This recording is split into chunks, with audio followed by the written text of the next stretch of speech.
Здравствуйте! Вы на канале «Страна для жизни» – это реальные новости. Мы говорим о том, о чем молчат государственные СМИ, и мы будем рады вашей поддержке.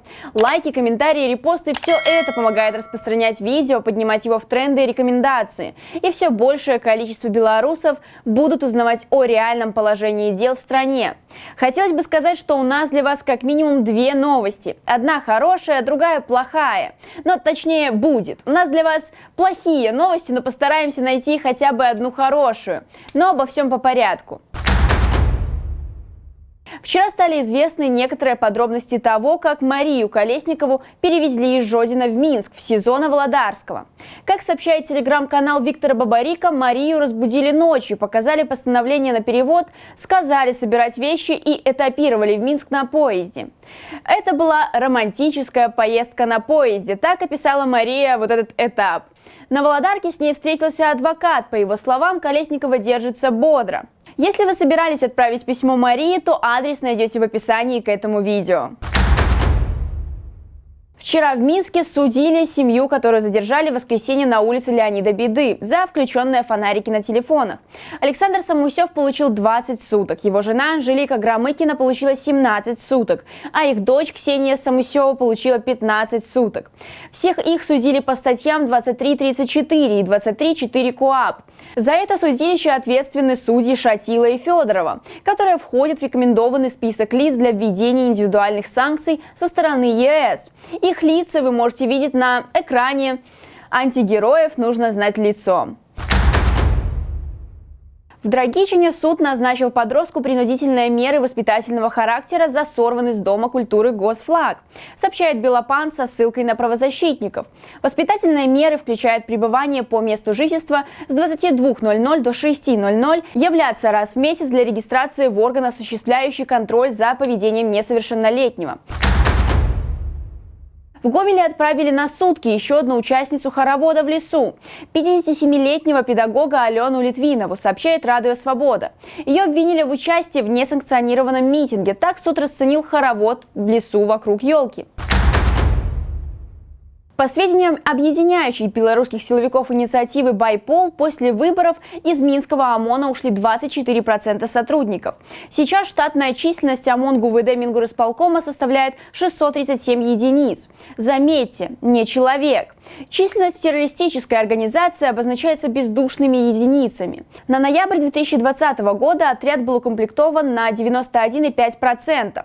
С августа по ноябрь подразделение покинуло 156 человек, из которых 106 уволилось, 50 перевелось в другие службы. На их место в отряд приняли 153 сотрудника, итого минус 3 человека. В какой момент закончится в стране люди без совести и чести, увы, неизвестно. Но радует, что как минимум у 106, которые уволились, есть и то, и другое. У остальных же будут сроки. Но не ОМОНом едины, есть еще и другие представители класса присмыкающихся. Сеть облетела аудиозапись, которая была сделана во Фрунзенском РОВД, где участники воинствующей группировки обсуждали задержание граждан. Мы вам кусочек продемонстрируем. Езжайте быстрее и разгоните их нахуй. Собойками. Бей по голове. Сейчас могут еще привезти. На Бурдейного там, блядь. Там около... А что? На Бурдейного 20-30 человек в сторону рынка. А ёб твою мать. И Питер, блядь, и эти тут долбоёбы, блядь, целенаправленно, блядь, что твари. Кроме того, что протестующих хотят бить и бьют по голове, карательные органы жалуются друг другу на то, что уже хотелось бы отбоя, а люди все выходят. Так что не даем расслабиться. Говорят, что от работы кони дохнут, а еще если и недосып, представьте, что может быть. Департамент финансовых расследований Комитета госконтроля продолжает издевки над Гродненским детским хосписом. Сегодня, 12 января, силовики в очередной раз пришли с очередным обыском. Об этом рассказала его директор Ольга Величко, которая находится под следствием после своего участия в протестах и вынуждена была покинуть Беларусь. По словам Ольги, силовики пришли с обыском, не предъявив соответствующих документов, и искали второй аппарат ИВЛ. Первый уже изъяли ранее. Цитата. Цитата. «С одним пока не разобрались, все никак номера сверить не могут и отдать нам его обратно. Так им, чтобы номера сверить, второй аппарат понадобился», говорит директор хосписа. «Пришли в паллиативный центр, где сейчас занятия с детьми, орут, напугали детей, напугали сотрудников», добавила она. Скотство – вот идеология государства, которую нам навязывают те, кто захватил власть в Беларуси. Во всем Ошине легитимный режим пытается себя сделать легитимным, хотя бы для самих себя, хотя бы на бумаге, хотя бы протокольный. И все больше новостей появляется о предстоящей февральской сходке всенародных избранников. Делегаты выбраны, читать назначены, некоторые даже без ведома. Так в списке инородных делегатов оказался врач из Пинска Николай Телетицкий. Вот что написал врач под статьей со списком фамилий делегатов на одном из медиапорталов Пинска. Цитата. «Моего мнения никто не спрашивал. В настоящее время я обычный рядовой врач, детский хирург, которым являюсь более 20 лет. Тысячи операций, помогаю детям и взрослым, всем, кто в этом нуждается, обращается за помощью. В 2013 году защитил диссертацию кандидата медицинских наук. Свои знания применяю на практике в своем родном городе, Пинске, где и родился, который я очень люблю и горжусь этим. А насчет предложенного выступления на ВНС отказался».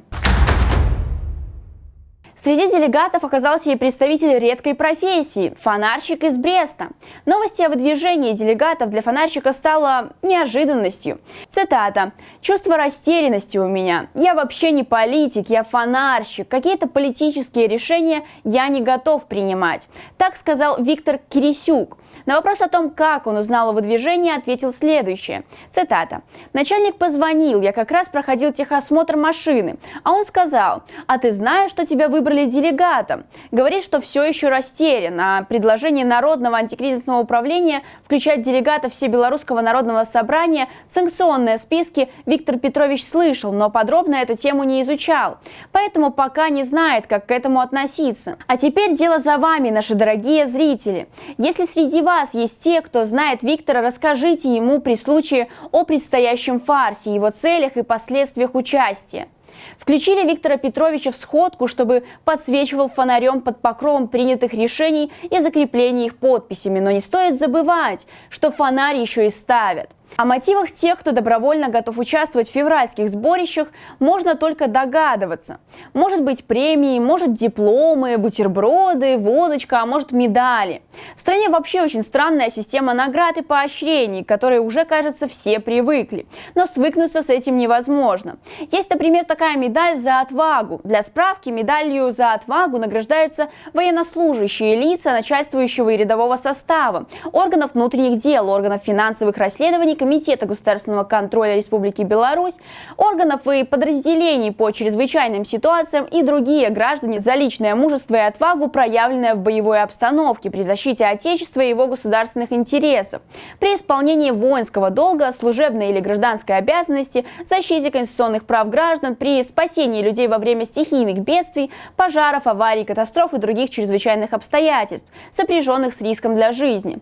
Мы так подробно рассказали, чтобы понять, за какую такую отвагу, медали не с кинологической выставки, как могло показаться, а медаль за отвагу повесили на обезумевшего пропагандиста Озаренка, который от бездарности и желания выслужиться в эфирах, кроме того, что несет абсолютный бред, оскорбляет белорусов, хамит, угрожает расправами, так еще и делает это на фоне фотографии Павла Латушко и Петли. Напомним отважному, что его действия подпадают под несколько статей Уголовного кодекса, и медаль не поможет. Его коллега-муковозчик, тот, который призывает избивать майданутых, змагарышей, и это еще самое нежное его высказывание, также получил награду за трудовые заслуги. Еще парочка пропагандистов осквернили своими шеями медаль Франциска Скорыны. Друзья, мы не ждем, мы не просим, не хотим наград. Лучшая оценка нашей работы – это ваши лайки, комментарии, репосты и подписка на наш канал.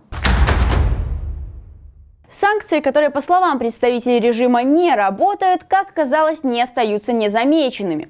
Сегодня человек, который назначил себя главным по всем вопросам, жаловался министру промышленности, дал задачу симметрично ответить на санкции. Какие-то симметричные шаги не уточняется. Все переживает, что его, по его же словам, наклоняют. Вот прям любит он это слово, видимо, это какая-то психологическая травма или необузданное желание. Но это уже специалисты выяснят. А мы желаем вам терпения и сил. На сегодня все. До встречи!